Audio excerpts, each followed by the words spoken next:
Hello there, friends. It's me, Sebastian Porter, the acclaimed actor, writer, novelist and entertainer. And I wrote a story recently which I'd like to share with you all on this cosy winter's eve. Now this is actually a children's story, so if you have any kids or know any kids, preferably well, gather them around and hear this tale. This story is about a young boy named Michael. Michael was 8 years old, and more than anything else, he loved to run. He ran everywhere. He ran around the house, on his way to school, and even when his mother was out doing the shopping and told him to wait outside, Michael would run twice around the block whilst he was waiting. Now, although Michael loved to run, not everyone approved, least of all his father, who had lost both his legs in the Falklands. Michael's father would frequently scold him for running. "It's dangerous," he would say. "It's dangerous," he would say again. But if his father tried to punish him, Michael would simply run away. One day the father confided in the mother. "I'm worried about our son," he said, having recently been to Aberdeen. "He's running everywhere.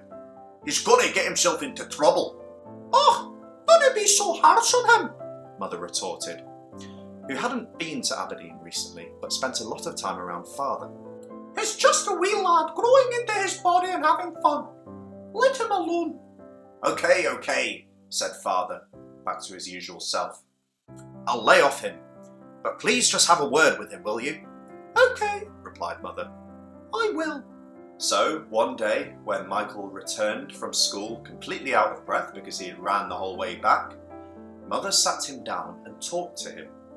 "Son, your father is worried about this running of yours. He wants you to slow down before you hurt yourself."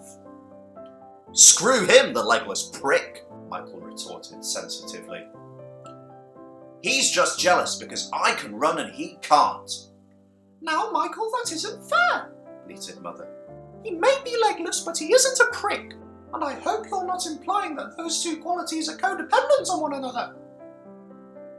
"I guess you're right," thundered Michael. "Maybe I'll slow down and walk sometimes instead." "There's a good chap," pestered Mother. "Now, I'm off to my Pilates class, but your father will look after you in the meantime." She left, and Michael gingerly went into the living room to find his father asleep in his wheelchair. Michael was about to go upstairs and play with his Batman figurines, when suddenly an all too familiar urge took hold of him, and he discovered he wanted to run. Michael knew he had promised to rein the running in, but it was very difficult not to give in to that urge. "Maybe just one last run," Michael said to himself. "Then I'll stop." And so he ran up the stairs as fast as his legs could carry him, and then when he reached the top, he ran back down again, and then he ran up the stairs, and then he ran down the stairs, and then he ran up the stairs, and then he ran down the stairs, and then he ran into the kitchen, and then he ran into the garden, and then he ran into the living room and crash! Straight into the grandfather clock. Now, Michael wasn't hurt, but he was knocked onto the floor in a daze. He slowly got up to his feet. It was only then that he saw the giant grandfather clock slowly tipping forward towards his sleeping father. He cried out, "Dad!" But it was too late. The clock smashed down upon Father, crushing his spine and splitting open his skull. Michael looked on in horror, watching as the pool of blood began to spread under the mangled heap that used to be his father. And after that, he never ran again. Now, the moral of the story here, kids, is a simple one.